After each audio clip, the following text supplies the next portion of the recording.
La Vanguardia Podcast.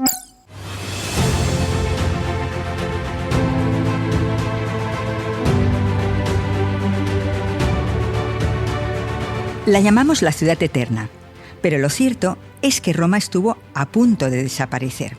La orgullosa capital del Imperio Romano llegó a superar el 1.000.000 de habitantes, una cifra descomunal para la antigüedad, pero empezó el siglo XV con tan solo unos 20 o 30.000.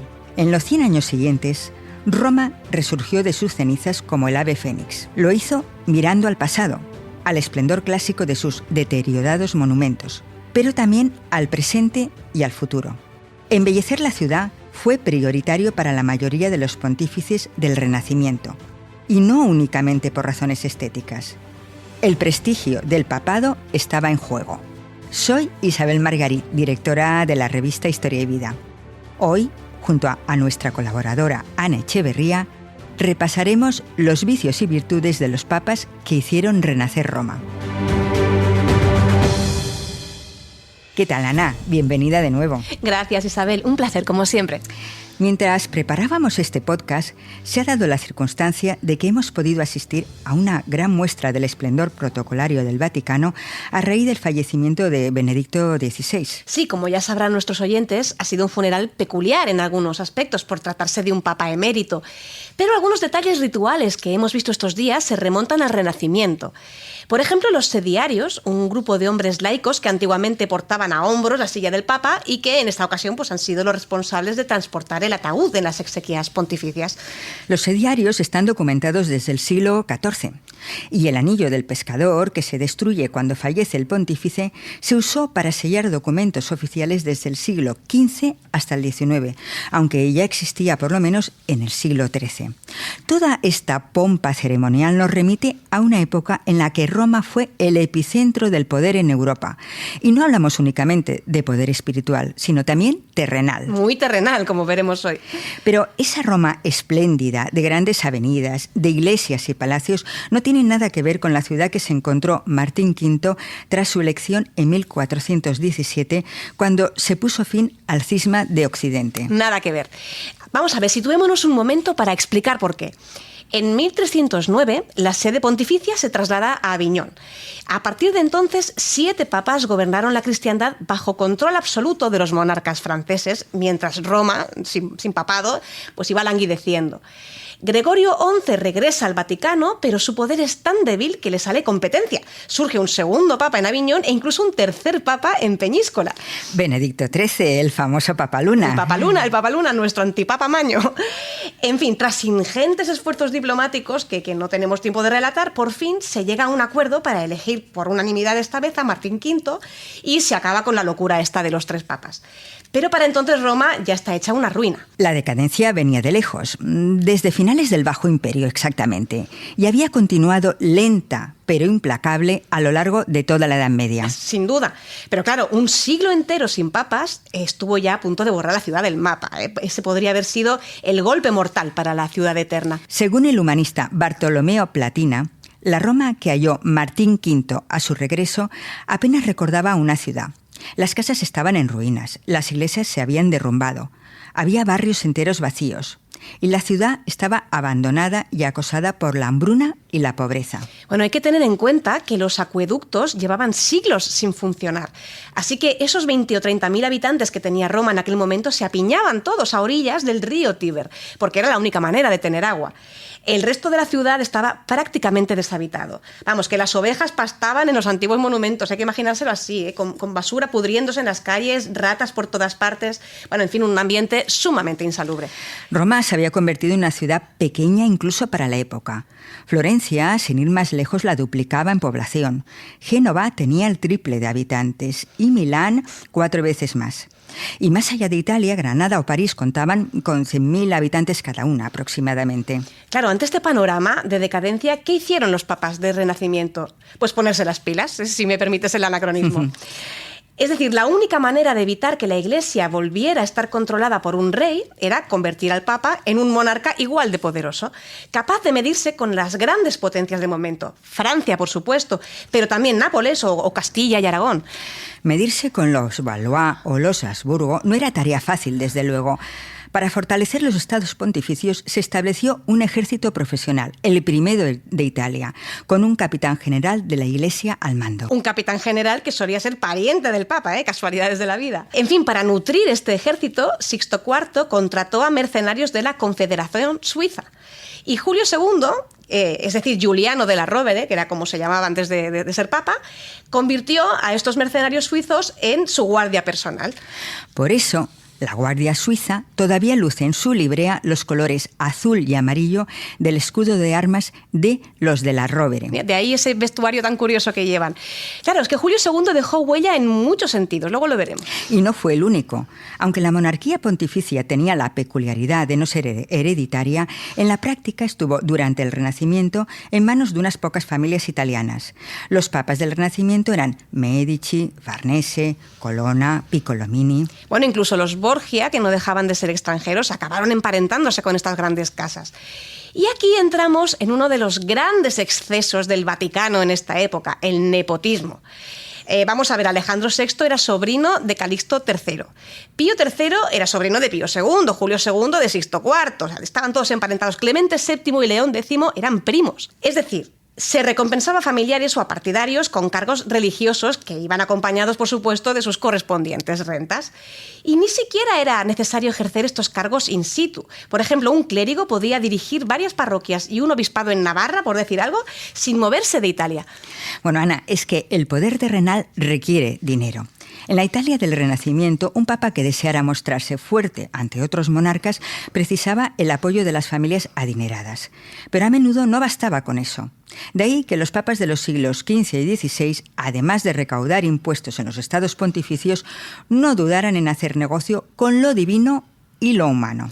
Vamos, bulas para comer carne en Cuaresma, estancias más cortas en el purgatorio a cambio de financiar la decoración de un altar. Hemos hablado de los vicios del papado en el Renacimiento. Hablemos también de sus virtudes.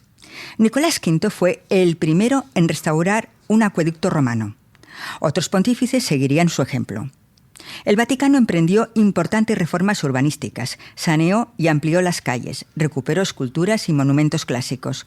Además, los papas fueron mecenas de los mejores artistas de su tiempo.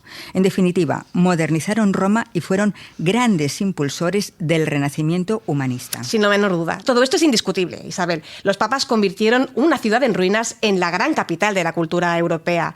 Un título que Roma conservó en exclusiva hasta bien entrado el siglo XIX, cuando la desbancó París. Ahora bien, esto sucedió porque se dio una serie de circunstancias propicias para ello. Una ya la hemos comentado. El Vaticano debía mostrarse fuerte para plantar cara a monarquías cada vez más poderosas. Para eso, ¿qué necesitaba? Un ejército y prestigio, es decir, propaganda. Y los ejércitos y la propaganda cuestan dinero. ¿Y cuál era la principal fuente de ingresos en Roma? Pues el turismo. O mejor dicho, los peregrinos, que no dejan de ser antepasados lejanos de los turistas. Pues sí, claro, claro.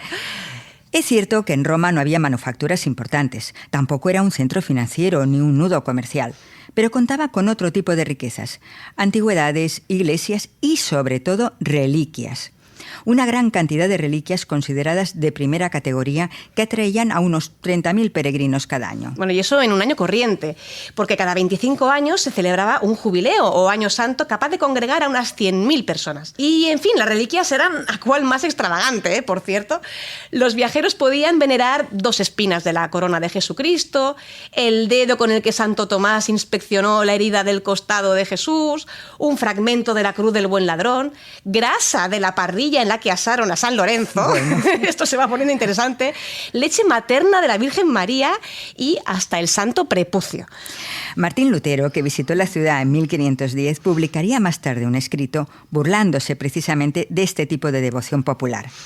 Un pedacito del cuerno izquierdo de Moisés, 3 llamas de la zarza de Moisés que ardieron en el monte Sinaí, 2 plumas y un huevo del Espíritu Santo. Sí, ya, directamente ya se reía del tema.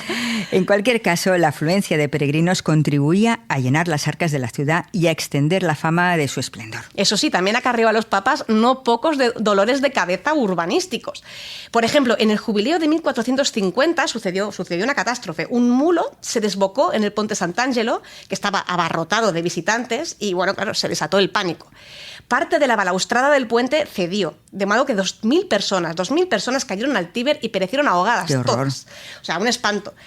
En fin, para evitar futuros accidentes, Nicolás V despejó de tiendas el puente, amplió el acceso y, bueno, pues edificó 2 capillas en memoria de los pobres fallecidos. Es decir, que las peregrinaciones crearon la necesidad de modernizar el urbanismo de Roma. Los supervisores municipales de las calles pasaron a estar a sueldo de los papas y se les dio la potestad de expropiar viviendas a cambio de una indemnización.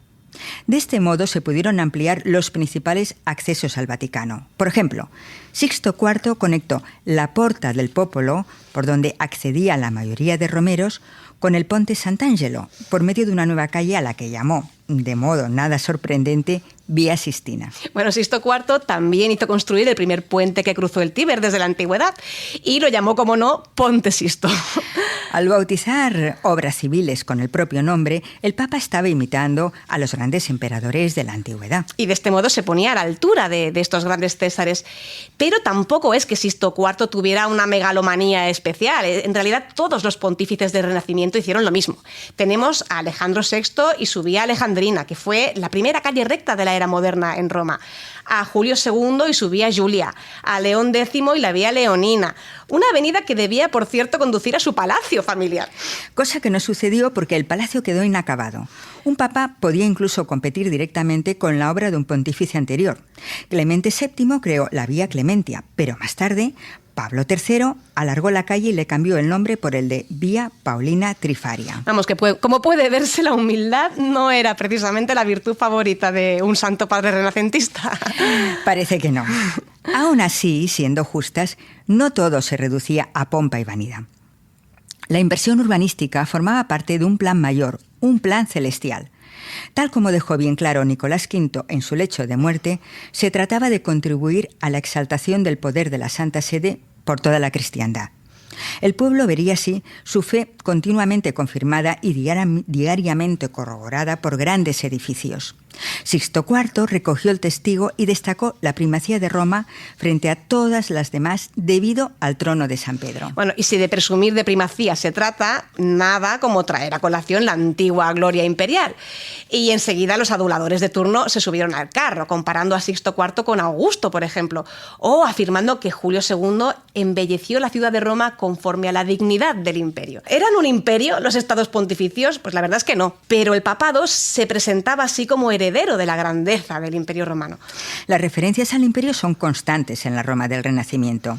Existía incluso un supuesto documento según el cual Constantino, al refundar Constantinopla en el siglo IV y abrazar el cristianismo, habría cedido Roma y el imperio de Occidente al Papa.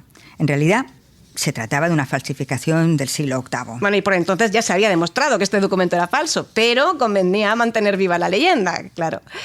En fin, no dejaba de ser un modo de protegerse, porque Roma, la caput mundi o capital del mundo, debía ser al mismo tiempo una nueva Jerusalén y una advertencia para futuros aspirantes a emperadores. Nada más imperial que la propia Iglesia, que debía quedar siempre por encima de cualquier autoridad mundana. Este era el mensaje político. Y gracias a este mensaje político, además de religioso, los amantes del arte podemos disfrutar de una Roma plagada de obras maestras. Los nuevos papas abrazaron con entusiasmo el Renacimiento, que más allá de sus virtudes estéticas constituía un eficaz programa propagandístico. Restaurar monumentos o alzar iglesias y palacios al estilo clásico servía como recordatorio de ese eterno vínculo entre la Iglesia y la Roma imperial. Hay ejemplos de esto a montones. Pablo III encarga a Miguel Ángel la renovación del Capitolio y hace colocar allí una estatua ecuestre de Marco Aurelio del siglo II. Más tarde, Sixto V corona las columnas de Trajano y de Marco Aurelio con estatuas de San Pedro y San Pablo. Una mezcolanza muy curiosa. Y no contento con ello, traslada el obelisco egipcio del antiguo Circo Gallo al centro de la plaza de San Pedro. Una proeza que requirió un año de trabajo, un gigantesco andamio de madera y la participación de 900 personas y 75 caballos. ¡Wow! Una obra faraónica también, Así es. Nunca mejor dicho. Así es. El obelisco para los egipcios era un símbolo solar relacionado con Amon-Ra. Los romanos lo asimilaron a su equivalente, el dios Apolo, y los cristianos a Jesucristo, la luz del mundo. Es muy curioso cómo la simbología antigua se va reutilizando y va adoptando nuevos significados. Ciertamente, lo sacro y lo pagano se dan la mano sin complejos en la Roma renacentista. Por ejemplo, La matrona Lucrecia es modelo de virtud. Hércules y Apolo se asocian a la figura de Cristo. Adriano comparte un fresco con San Pedro y San Pablo en el Castelo de Sant'Angelo. Alejandro VI recupera 2 estatuas de Cástor y Pólux. Julio II traslada el Laoconte al Belvedere Vaticano. Bueno, incluso las procesiones religiosas de la época imitaban los fastos de los triunfos de los antiguos generales romanos. Incluso eso imitaron. En definitiva, el mensaje es muy claro. Las grandes civilizaciones antiguas y sus logros no fueron, según la Iglesia, sino un preludio de la venida de Cristo. Por tanto, la magnificencia de la Iglesia es lo que les da continuidad. Pero no todo el mundo quedó contento con las reformas civiles y urbanísticas. No, ni mucho menos. Piensa que donde hay expropiaciones hay protestas vecinales ahora y entonces. Esto no ha cambiado nada. Por ejemplo, durante la Poseso, que es la primera procesión papal tras cada coronación, pues no era nada raro que la multitud increpara al nuevo papa o que incluso le arrojaran piedras. También las familias nobles tuvieron que adaptarse a la nueva era. Se prohibieron los pórticos donde los ricos medievales celebraban sus banquetes ante los ojos de media ciudad. Bueno, seguro que encontraron alguna otra manera de impresionar a la plebe. Sin ir más lejos, levantando magníficos palacios renacentistas. El Palacio Farnese, el de la Cancillería, el Palacio Colonna, la Via Giulia, que alberga el Museo Etrusco. En fin, empezaría y no pararía, Ana, la enumeración. No me extraña. Ya que hemos hablado de los vicios y virtudes que permitieron al Vaticano convertir Roma en la capital del mundo, ¿qué te parece, Ana, si repasamos también brevemente los vicios y virtudes de los papas más representativos del periodo? De acuerdo, ¿qué tal si empezamos por Sixto IV? Adelante. Vamos allá. Pues a ver, Sixto IV batió récords nombrando cardenales, 23. Todos ellos afines a él, por supuesto. Es decir, el hombre favoreció a sus parientes hasta el punto de que en uno de sus retratos más célebres, todos los personajes secundarios, todos absolutamente excepto uno, son sobrinos del Papa, con distintos títulos religiosos, laicos, en fin. Y eso que y eso que Sixto IV era de origen humilde. Sí, bueno, pero el ascenso de su familia fue meteórico. Claro, a los cargos de nepotismo podríamos añadir corrupción, porque este Papa especulaba con el precio del trigo, nada menos. Y, si me apuras, hasta conspiración. Sixto IV instigó un complot para arrebatar Florencia a los Medici. Hubo 2 Medici apuñalados. Y el que sobrevivió, que no se lo tomó nada bien, como es lógico, ordenó 80 ejecuciones como represalia. Por su parte, el pontífice, ¿cómo reaccionó? Excomulgando a toda Florencia, la ciudad entera. Un pulso con resultados sangrientos, sin duda. Aún así, incluso los mayores enemigos de Sixto IV reconocieron su extraordinaria labor como promotor de las artes, las ciencias y el saneamiento urbanístico de Roma. Favoreció el estudio de la anatomía, reconstruyó el Hospital del Santo Espíritu y reunió una colección de escultura clásica que sentaría las bases de los futuros museos capitolinos. Bajo su mandato se reconstruyó Santa María del Popolo, se edificaron iglesias, pero sin duda la mayor aportación de Sixto IV como mecenas fue encargar el diseño de la Capilla Sixtina. Que por algo se llama Sixtina, claro. Todo un símbolo del Vaticano que ha quedado unido para siempre a su nombre. Para decorarla, el Papa reunió un auténtico Dream Team: Botticelli, Perugino, Pinturicchio, Ghirlandaio, Rosselli y Signorelli. Desde luego, un plantel de lujo de pintores. Vayamos con Alejandro VI, nuestro segundo Papa Borgia. De los Borgia ya estuvimos repasando en otro episodio del podcast de Historia y Vida los pecados capitales que se pueden atribuir a toda la familia. Bueno, sobre Alejandro VI se ha escrito mucho, se ha hablado mucho y casi nada bueno, la verdad. Según las malas lenguas, consiguió el solio papal a base de sobornos, directamente. En el Renacimiento también se pintaban graffiti de protesta en las calles, exactamente igual que hoy, y hay uno muy curioso de la época que decía: Alejandro vende las llaves, los altares, y a Cristo tiene derecho a venderlos, puesto que antes los ha comprado. En fin, su pontificado fue un auténtico juego de tronos, o más bien un juego de tiaras, lleno de intrigas y escándalos. Su oscilante política exterior y las tragedias familiares mantuvieron al Papa Borgia más que ocupado. Aún así, se las apañó para patrocinar maravillosas obras de arte que revelan mucho sobre el espíritu de su pontificado. La lujosa decoración de los apartamentos Borgia, encargada a Pinturicchio, y su taller está repleta de mensajes políticos para mayor gloria del clan. Una obra maestra de la propaganda, los apartamentos Borgia, desde luego. La prueba es que su sucesor, Julio II, que era archienemigo del Papa Alejandro VI, clausuró estos apartamentos y se mudó al piso de arriba, para no tener que ver a los Borgia ni en pintura, nunca mejor dicho. No me extraña nada. Imagínate, en los frescos aparece Santa Catalina con el rostro de Lucrecia, la hija del Papa. Ay, qué cara más dura, ¿eh? Sí. Un gobernador romano con los rasgos de su hijo César. Además, con la excusa de pintar al buey Apis, el dios egipcio, colaron el toro del escudo de armas de los Borgia. Y el arco de triunfo de Constantino, que preside la cena, rodeaba la cabeza de Alejandro VI cuando recibía dignatarios sentado en el trono. En fin, un recordatorio más de cómo el poder imperial, traspasado a la Iglesia Católica, recae sobre los hombros del pontífice. Toda una escenografía, ¿eh? Absolutamente. Bueno, en las antípodas de este despliegue de autobombo está, en cambio, la piedad, probablemente la escultura más conmovedora surgida del cincel de Miguel Ángel. Se la encargaron un año después del asesinato, nunca resuelto, por cierto, de Juan de Gandía, otro de los hijos del Papa Alejandro. Según algunos expertos, la piedad podría ser un obsequio de un cardenal para apaciguar el dolor del pontífice. Los rostros de Jesús y de la Virgen en esta escultura podrían estar inspirados en los del difunto Juan y su madre. Pasemos a Julio II, el Papa guerrero. Él fue quien formó la Guardia Suiza. Además, guerreó contra Venecia, plantó cara a Carlos II de Francia y anexionó Perusa, Parma y Piacenza a los estados pontificios. En fin, todo un conquistador. Genio y figura. Se cuenta que Miguel Ángel, cuando se le encargó un retrato en bronce de Julio II, propuso que la estatua sostuviera un libro en la mano izquierda y el Papa, cuando se enteró, montó en cólera. ¡A mí un libro! ¡Yo quiero una espada! Rafael también pintó un retrato de Julio II que, según el historiador renacentista Vasari, era tan real y verdadero que asustaba a todo el que lo veía. Bueno, lo que no está tan claro es si el cuadro asustaba por realista o por el mal genio del retratado. Porque vamos, que el sobresalto fuera la reacción natural del público dice tanto del talante del Papa como del talento del pintor, me parece a mí en este caso. En cualquier caso, en el terreno artístico, Julio II fue todo un hombre del Renacimiento. Fue un gran mecenas de Miguel Ángel, Rafael y Bramante. Decoró el patio del Belvedere con el Laoconte y con estatuas clásicas de Venus y de Apolo. Puso la primera piedra de la renovada Basílica de San Pedro y le debemos el Moisés de Miguel Ángel que preside su tumba. Ay, precioso el Moisés. Pero bueno, una tumba que casi llevó a la tumba también a Buonarroti, porque fue uno de sus proyectos más ambiciosos y agotadores. Y hablando de tumbas, Sixto IV debió de revolverse en la suya cuando el primer Medici fue elegido para ocupar el solio pontificio. Te refieres a León X, otro gran mecenas de un Rafael en estado de gracia que dio lo mejor de sí durante su pontificado. León X encargó a Rafael la decoración de la Sala de Constantino. Lo puso al frente de las obras de San Pedro y lo nombró responsable de la gestión de antigüedades en Roma. A su vez, León X pasó a la historia, obviamente, como un papa afable y generoso, amante del conocimiento y promotor de la universidad.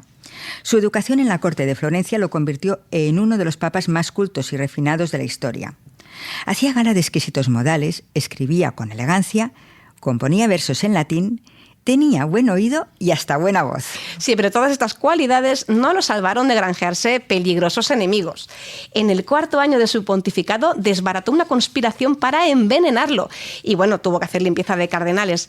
¿Por qué? ¿Cómo se llegó a este punto? Pues porque el tren de vida de León X y su corte era un escándalo. Era tan lujoso, tan desmesuradamente opulento, que al morir dejó deudas astronómicas, hasta el punto de que hubo que empeñar las joyas de la tiara papal.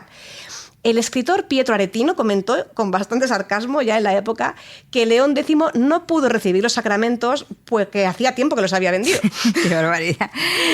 En cierto modo, las deudas de León X demostraron que todo este boato de la corte vaticana tenía mucho de teatral, al fin y al cabo. A la hora de la verdad, los papas del Renacimiento se vieron obligados a hacer malabarismos para preservar su independencia y su prestigio. En los países del norte de Europa cuajó el malestar ante el nepotismo, el despilfarro, la pompa mundana y la corrupción de la curia romana. Un malestar que desembocó en la Reforma protestante. El baile de alianzas y traiciones con las potencias vecinas, por su parte, tampoco estuvo exento de traspiés. Clemente VII perdió un pulso con Carlos I que abocó a la ciudad al desastre en 1527, fecha del saco de Roma, del terrible saco de Roma. Las tropas del líder del Sacro Imperio, compuestas por españoles de los tercios, por cierto, lansquenetes alemanes y algunos italianos, se entregaron al saqueo, el pillaje, la violación, el secuestro, en fin, sembrando el caos y el terror por toda la ciudad de Roma. La Guardia Suiza fue masacrada y el Papa se vio obligado a huir a la fortaleza de Sant'Angelo por un pasadizo secreto para salvar la vida. El pueblo, por supuesto, huyó en desbandada y con ellos los grandes artistas de la corte papal, que tuvieron que abandonarla. Se cuenta que Clemente VII se sintió tan culpable que encargó a Miguel Ángel el fresco del juicio final en la Capilla Sixtina. Un fresco que, por cierto, no gustaría nada a los papas de la Contrarreforma. Entre otras razones, por su cantidad de desnudos. Por algo acabaron encargando a Daniele Volterra que los cubriera con taparrabos. Una tarea ingrata por la que le acabarían poniendo el mote de Il Braghetone. Pobre Volterra, vaya papelón. Cuéntanos, Ana, ¿qué nos recomiendas hoy para evocar esa Roma renacentista, cuna del arte y de tantos excesos, donde el vicio y la virtud, el hedonismo y la espiritualidad iban de la mano? Hombre, pues por recomendaría un viaje a Roma, un viaje a la Ciudad Eterna con una visita a los museos vaticanos, a la Basílica de San Pedro y a tantos otros monumentos e iglesias. Por eso siempre apetece. Si pudiéramos, todos nos subiríamos a un avión ahora mismo. ¿A que sí? Pero bueno, como viajar no siempre está al alcance de nuestra agenda ni de nuestros bolsillos, os recomiendo 2 libros. Esto es mucho más asequible. Uno se titula Roma, de Renacimiento al Barroco. Es obra de Eladio Romero y lo publicó la editorial Nautilus. Y el segundo es de Loren Partridge, un catedrático de Berkeley experto en el Renacimiento, pero esta vez no os preocupéis porque hay traducción. El libro se titula El Renacimiento en Roma y lo encontraréis en español, publicado por ACAL.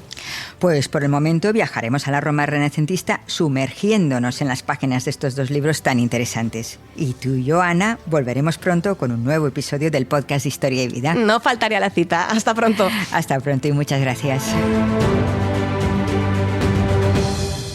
Suscríbete a este podcast y no te pierdas ningún episodio. Gracias por escucharnos.